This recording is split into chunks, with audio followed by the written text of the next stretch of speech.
Hey guys, welcome back to my channel. If you're new here, I'm Slim, and today I want to share with you guys my favorite drugstore foundation for glowy skin. So if you guys are interested in the foundation that got me this glow, please keep on watching. I could break it down, take it back to the basics. So right now my brows are done. I have concealed around my brows, and the only other thing that I have on is my Ruby Kisses Hydrating Lip Therapy. This is the treatment gloss in cocoa butter, and then for moisturizer I have my Nemia Wear It All Starts cream on, and this is the makeup brand by Nikki Tutorials. So love that cream because it gives me a nice pearlescent glow up underneath my makeup.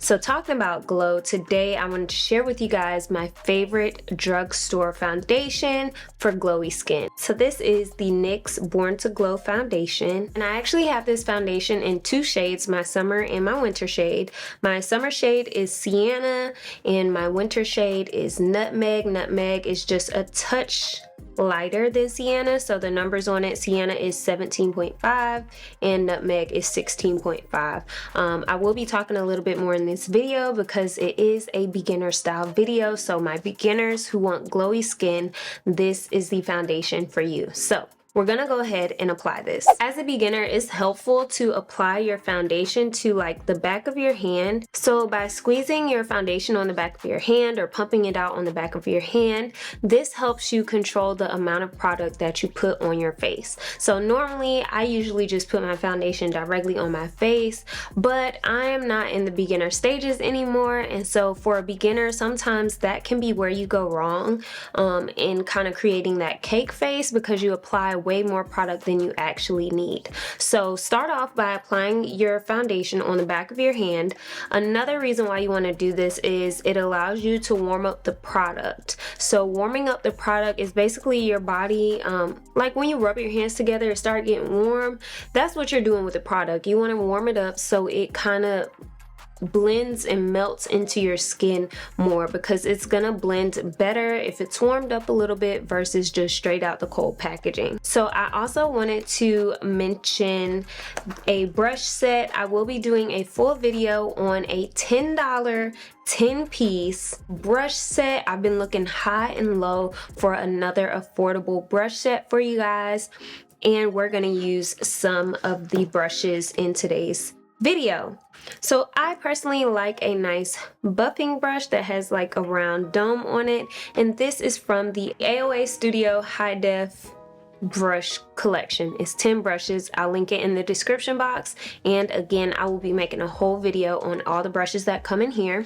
And so what we're going to do is take this brush and we're going to pounce it into that foundation, and you want to kind of pounce it in a circular motion like this because one, you're building up more coverage on the brush, but you're also kind of dispersing it so it's not just one big glob in the center of the brush. And so for my foundation, I typically don't apply foundation in this area right here under the eyes because that is building up more product than you need, and it can lead to creasing. So you already know you're gonna put concealer up under the eye here, you're gonna put bronzer here, blush here, and you're probably going to highlight in this area and contour on the outer area. So only real place, which this also helps you save the amount of foundation you use. So if you upgrade from drugstore foundation and you get, you know, a high-end foundation but you don't want to waste a lot of your product, this helps you save that. So what I really use my foundation for is really just this bottom portion of my face.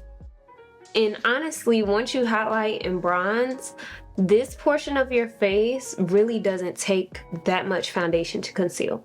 So I'm just gonna start pressing in, and I like a pitter-patter motion circularly, kind of like this, to apply my foundation. And I like pressing it in rather than swiping because sometimes swiping your foundation leaves streaks depending on the brush and everything that you're using. Now I will say these brushes are, I don't want to say they're of a lower quality, but you can feel the difference between this brush and like my NYX buffing brush. The NYX buffing brush is a little bit more dense and the bristles are a little bit more sturdy than this. You kind of feel like the bristles are just bending on your face, but nonetheless, it is still a great brush. And look at the blend of the Born to Glow foundation. It looks like my skin, glowy, just all natural. So if you're a beginner and you're going for this natural look, that is this side. This is this side with no product on it but the moisturizer. So you can see we got a lot more coverage, a lot more even tone on this side than this side. So again, if you need more foundation, you can pick it up. If you need to build coverage, you can also do that by picking up more foundation from the back of your hand.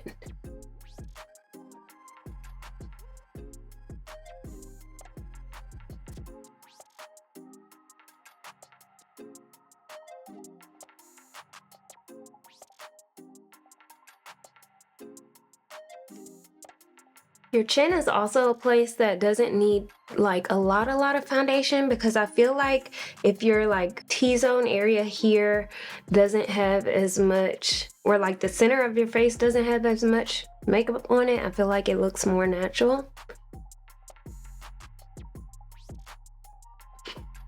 And as you can see, I haven't added any more product, but I can continue just bouncing this brush around my face to really just like kind of get the coverage going overall. And 9 times out of 10, what you'll learn, which it took me a long time to learn because I'm heavy-handed, less is honestly more. But I will say this, after I turned 26, like I feel like my acne and stuff hasn't been active, and I think that also plays a role in your makeup. So you know, it's like a canvas. If you get a blank piece of copy paper and you know, paint over it, it's gonna look like a masterpiece. But if you get like a newspaper that might have been crumpled up in the trash, whatever, and then you try to paint over it, it's gonna have more texture, and it'll take a little bit more effort and maneuvering to get it to look exactly the same as a portrait that you painted on blank new copy paper. And what I mean by that is when you have texture on your skin, and everyone has texture on their skin because it's skin, but when you have texture, when you have hyperpigmentation, when you have active acne and all those kind of things, like I want us to understand that it's not normal to be able to just conceal everything and look photoshopped. Like you're gonna have texture in your skin, but that's what makes your makeup look even more beautiful. I feel like I love when my kind of hyperpigmentation kind of pops out and stuff like that, because it helps my makeup look more natural.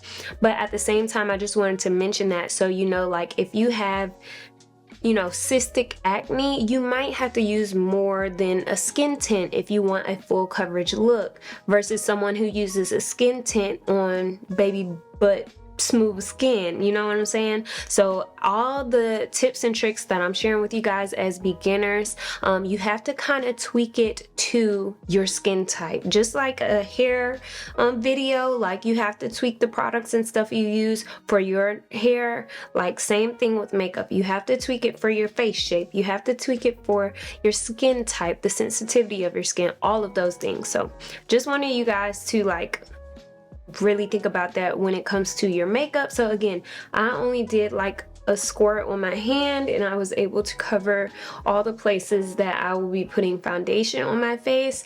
Again, if you need more coverage, feel free to build up that coverage and add more foundation. It is completely up to you. So I'm gonna go off camera and finish the rest of my face, and then I'll come back and show you guys the finished look. Alright guys, so this is the finished look. As you can see, like my face is set, like powder set, and my skin is still glowing. Like I don't have on any highlighter, any shimmer, none of that. Like everything I have on is just like regular foundation, bronzer, and I use concealer to bronze, so I didn't even use like a shimmer bronzer. And that's all I have on. The Born to Glow foundation, concealer, and bronzer, and then the setting powder. So yeah, let me know what y'all think. Let me know if you guys like a glowy look. If you're interested in my favorite drugstore matte foundation, please comment down below #matte so I can know what you guys want to see next in this beginner series. Make sure you like, comment, and subscribe, and never forget, at the end of the day, without regrets, love yourself and be you to full. Bye y'all. It's Slim Reshae. All about natural beauty. Yeah, Slim Reshae.